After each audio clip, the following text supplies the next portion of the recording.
Magandang araw mga kaibigan. Advertisement muna tayo. Meron tayong stock ngayon, limited stock ng dark chocolate. Kaya paunahan lang ng tawag order sa number na ito. 091690000997. First come, first serve po dahil limited ang stock.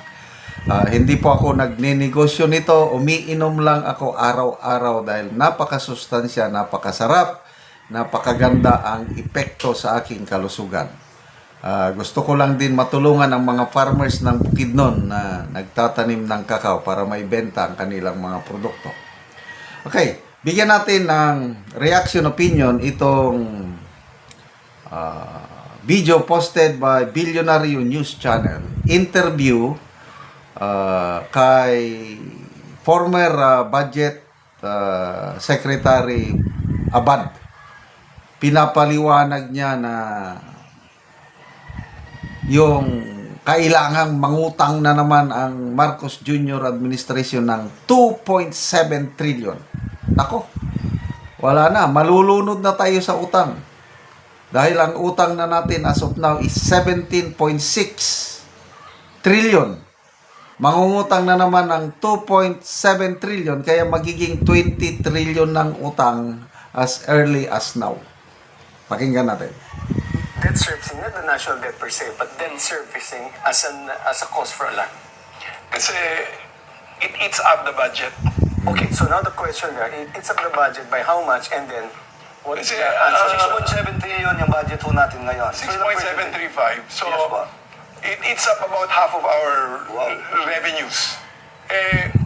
Ang revenue natin dito sa 6.735, nasa 4 trillion kasi we have to borrow 2.7 trillion to cover 1.6 trillion deficit nitong 2026 Medyo budget. magtagalog tayo rito. Okay. Kasi yung budget natin 6.735. yung na-approve.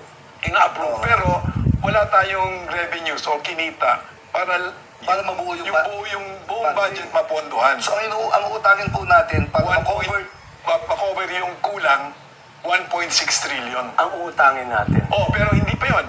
Dahil meron tayong kailangan bayaran ng principal na 1.1 trillion. Kaya sinabi ni Secretary Recto noong isang hapon, kailangan tayo umutang ng 2.7 trillion. Why did you raise debt servicing, not the national debt per se, but debt servicing as a cost for a land? Kasi it eats up the budget. Okay, so now the question there, it's up the budget by how much and then what is Kasi, the answer? 6.7 trillion yung budget ho natin ngayon. 6.735. So, Yes, po. it eats up about half of our revenues. Ang revenue natin dito sa 6.735, nasa 4 trillion kasi we have to borrow 2.7 trillion to cover 1.6 trillion deficit nitong 2026 Medyo budget. magtagalog tayo rito. Okay. Kasi yung budget natin 6.735. yung na-approve. Ina-approve. Pero wala tayong revenues o kinita para mabuo yung buong budget mapondohan. So ang utangin po natin para ma-cover yung kulang 1.6 trillion. Ang utangin natin. Pero hindi pa yon. Dahil meron tayong kailangan bayaran ng principal na 1.1 trillion. Kaya sinabi ni Secretary Recto noong isang hapon, kailangan tayo umutang ng 2.7 trillion. Grabe, oh. Hindi ko na ma-imagine itong para tayong hindi lang tayo nalulunod sa baha. Nalulunod din tayo sa utang. Sinerch ko, magkano na ang utang ng Philippine government as of January 2026. Ang lumabas is 17.6 trillion na ang utang natin.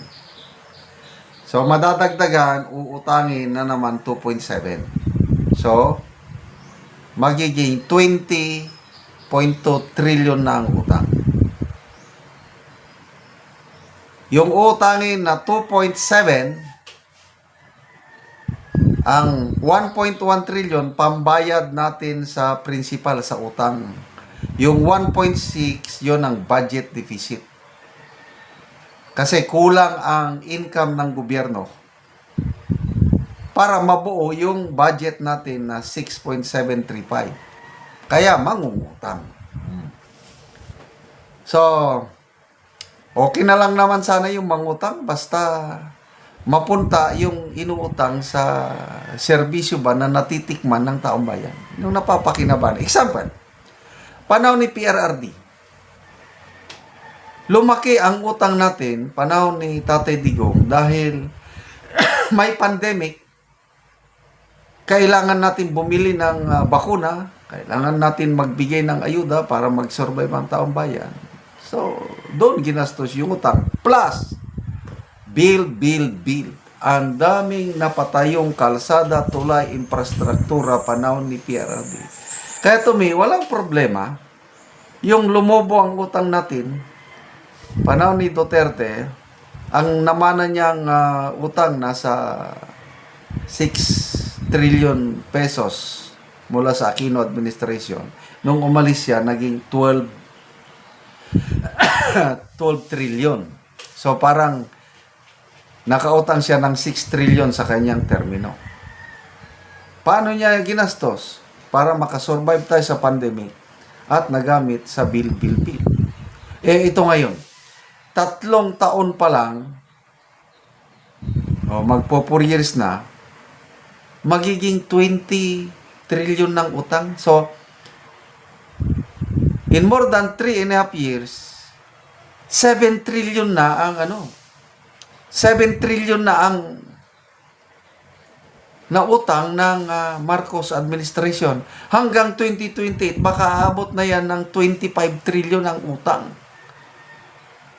Again, may pandemic ba tayo ngayon? Wala naman. Saan napupunta yung inutang? Anong may pakita nila na major infrastructure project na legacy nila? Wala naman Saan napupunta? Ayun, napunta sa impeachment ni BP Sara. Incentive sa mga pumirma. Napunta sa mga ayuda. Bumabahang mga ayuda. Even this year's budget, ang laki ng ayuda. Tumataginting na ayuda. Mga flagship programs ng gobyerno, example, subway, railway, binawasan ng pondo. Inuna nila yung ayuda nila bago yung mga flagship programs na kakailanganin ng taong bayan. So, God save the Philippines talaga. Salamat mga kaibigan sa inyong pagsubaybay sa ating channel. Nakakatulong kayo ng malaki sa tribong Talandig ng Bukidnon dahil ang sweldo natin sa channel na ito is pantulong po sa tribo. Namimigay tayo ng libreng yero at pako para makapagpatayo sila ng mas maayos na tirahan. Panoorin nyo ang video nito. Nakabot naman kita ang sin. Salamat kayo sa nagkakayaan niyo.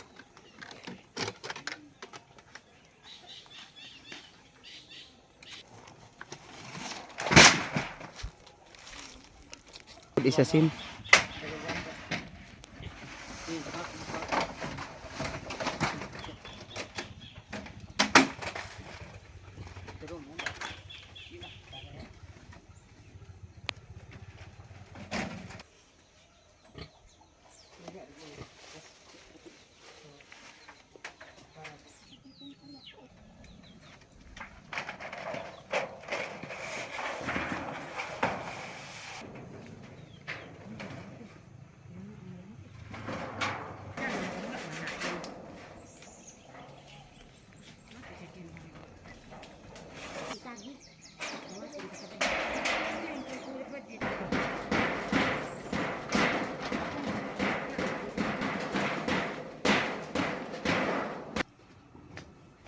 O karon unsa inyong maistorya nga maayo na inyong atop nakabalay na gyud mo og bag-o. Unang-una salamat kayo sa Ginoo. O labi na sa kuan nag-sponsor o sa naglantawan nga video. Salamat kayo sa inyo.